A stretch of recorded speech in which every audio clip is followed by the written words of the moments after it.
I want to start with some personal news. I will be leaving CNN in April. Let me back up. After most of my 20s working my way up in local news, I came to this network in 2008. Imagine spending decades becoming one of the most trusted faces in America, someone millions of people invited into their living room every single morning, and then one phone call ends it in a single day. No warning to the audience, no goodbye tour, just gone. That is exactly what happened to the anchors in this video, and where they ended up afterward is stranger than you'd expect. One took a retail job folding phone boxes. One went completely silent for 2 years.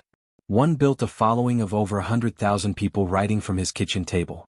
Stick around, because by the end of this list you'll never watch the evening news the same way again. Let's start with a story that isn't about scandal at all, which almost makes it more unsettling than the others. And Curry spent 15 years at NBC News building the kind of reputation most journalists only dream about. She wasn't chasing fame.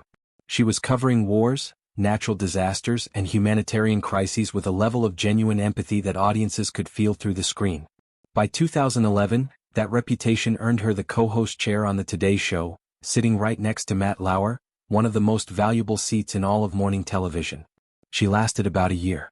In June of 2012, NBC pulled her from the chair, and the way it happened became almost as big a story as her removal itself.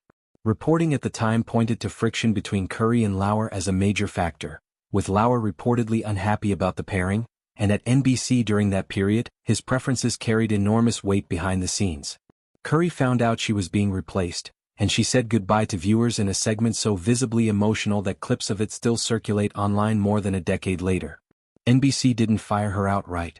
They kept her on as a correspondent, which sounded like a soft landing but functioned more like a holding pattern. She never again got the assignments or the platform she'd had before, and by 2015 she left the network entirely. Since then, she's hosted a couple of thoughtful documentary projects, including a run of the PBS series that reunited people separated by historic events, along with a health-focused series for another network. Both were meaningful work, but neither came close to putting her back in front of the daily audience she'd spent 15 years earning. She said in interviews that she'd welcome a return to morning television. As of this year, that hasn't happened. What makes her case different from almost everyone else on this list is that she didn't do anything wrong. She got caught in a workplace power struggle and her career absorbed the fallout. Now for the anchor who was, at one point, the single most watched person in American news. Brian Williams took over NBC Nightly News in 2004 from Tom Brokaw, who had held that chair for nearly a quarter century. That is an almost impossible act to follow, and yet Williams pulled it off, growing the broadcast into the most watched nightly news program in the country. Audiences liked his mix of gravity and dry humor, and for over a decade he was basically the voice of the evening news in America. Then, in February of 2015, it all came apart because of a story he had told and retold about his coverage of the 2003 invasion of Iraq. Williams had claimed for years that the helicopter he was riding in came under enemy fire and had to make an emergency landing. Veterans who were actually on that mission disputed his account publicly, saying Williams's aircraft arrived well after the attack, not during it. Once journalists started digging, the story didn't hold up, and Williams retracted it, admitting his memory of events had been wrong. NBC suspended him without pay for 6 months while it reviewed his reporting more broadly, and that review turned up additional questions about things he'd said regarding his coverage of Hurricane Katrina, including claims about violence he witnessed that others on the scene disputed. He never went back to the anchor desk. NBC moved him to MSNBC to finish out his contract, where he hosted a late-night news program that never generated anywhere near the audience or cultural weight of his old job. When his contract wrapped at the end of 2021, he exited the network entirely. Unlike some names on this list, though, Williams's story didn't just stop. He spent time volunteering as a firefighter in New Jersey. He anchored a live election night special for a major streaming platform in November of 2024.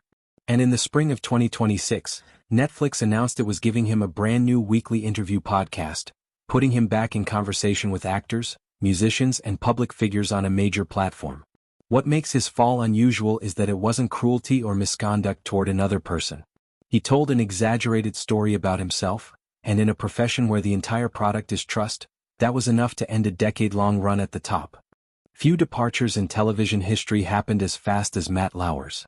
He anchored the Today Show for 2 full decades, from 1997 to 2017, becoming one of the most recognizable faces in American mornings, practically part of the furniture in millions of homes. Then in November of 2017, NBC fired him within 24 hours of receiving a formal complaint from a colleague alleging serious misconduct. The network statement went out early one morning, and Lauer's own co-hosts had to break the news live, on the very show he'd hosted for 20 years, with all the visible discomfort you'd expect.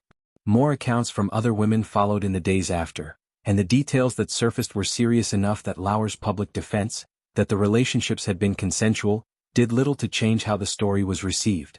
For roughly 2 years after the firing, Lauer basically vanished from public view, with no confirmed sightings until reports placed him quietly living out east, largely withdrawn from the professional and social circles he'd spent decades building.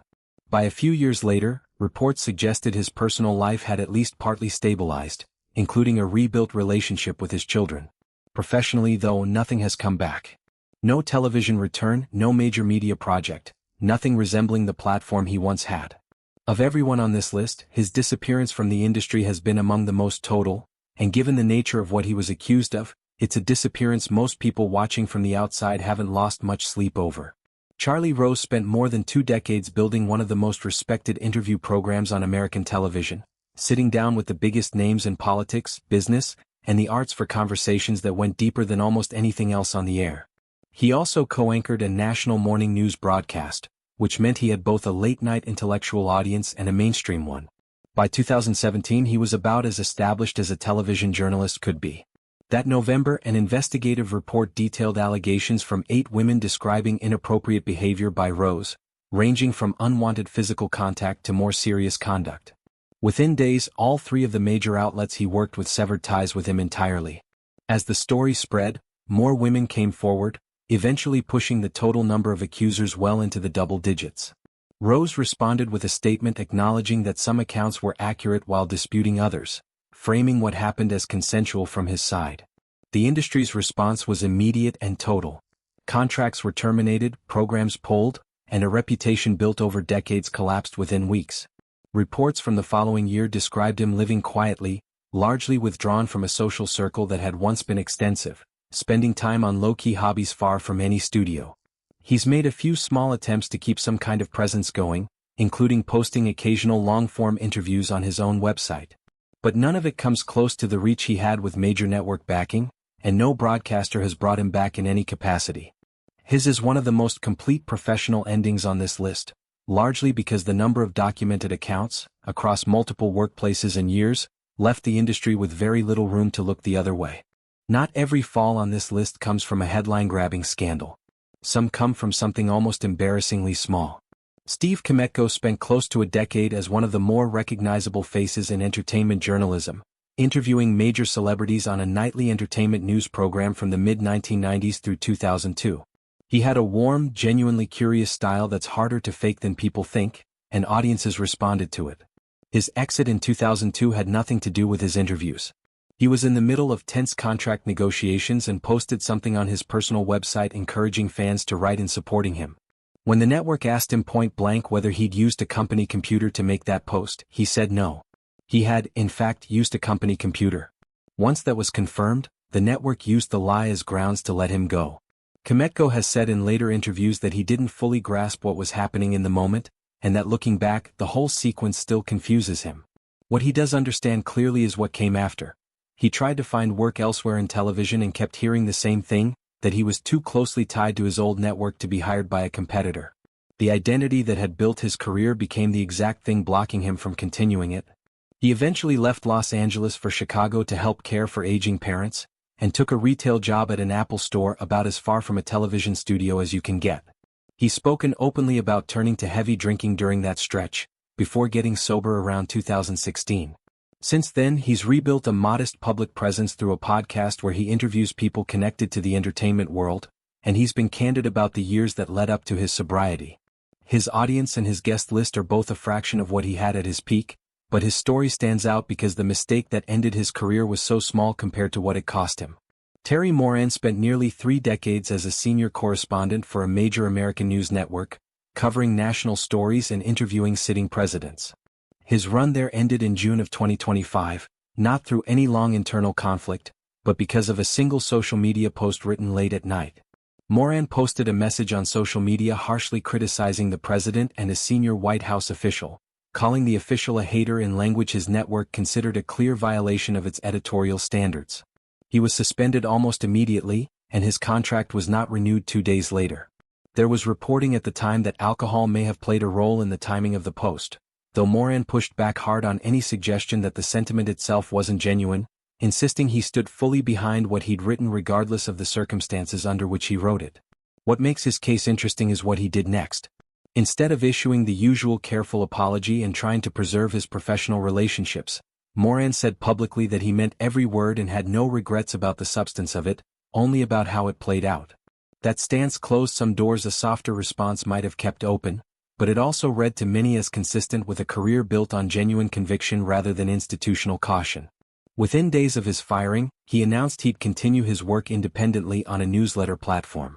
By the following spring, that newsletter had grown to well over 100,000 subscribers, a real and engaged audience by independent media standards, even if it's a fraction of the reach he had as part of a national broadcast network. He hasn't returned to television. Brooke Baldwin's story looks different on the surface, but it reveals just as much about how these exits actually happened behind closed doors. She joined CNN in 2008 and spent 13 years building a reputation as one of the network's most capable daytime anchors, covering everything from presidential inaugurations to breaking national news. In February of 2021, she announced on air that she was leaving the network, and it was framed publicly as her own decision to move on to other projects. 3 years later, in a 2024 essay for Vanity Fair, she revealed that wasn't the full story. The relationship that led to her exit had started years earlier, after she relocated from Atlanta to New York while her longtime executive producer stayed behind, creating a strained long-distance working dynamic. She described asking network leadership to be paired with a different producer, a request she noted was fairly standard in the industry and being turned down. Not long after, she was pulled off the air for 2 months, and by January of 2021 she was let go for good. Baldwin has said she waited those 3 years partly because she needed time to process what had happened, and partly because of the professional complexities involved in speaking about it too soon. That distance is arguably what made her eventual account land as credible and specific rather than reactive. Since then, she hasn't returned to a major broadcast network. She now hosts an independent show and describes herself as self-employed, running her own platform rather than working inside someone else's. Look across all 7 of these stories and a pattern starts to show up. A career that takes 20 or 30 years to build can end in a single afternoon, sometimes over something enormous, sometimes over something as small as one bad tweet or one dishonest answer about a computer. What happens next depends less on how big the star used to be and more on what actually caused the fall. The anchors accused of serious misconduct toward other people have mostly stayed gone, with no network willing to take the risk of bringing them back. The ones whose downfall came from an honest mistake, a lapse in judgment, or simply being on the wrong side of someone else's decision have found their way back to some kind of public life, even if it never fully matches what they had before. Television built these people into household names in a way almost no other industry can, and television can erase that status just as fast. Which of these stories did you find most surprising? Let me know in the comments, and if you want more deep dives into the biggest falls in television history, check out the next video on your screen.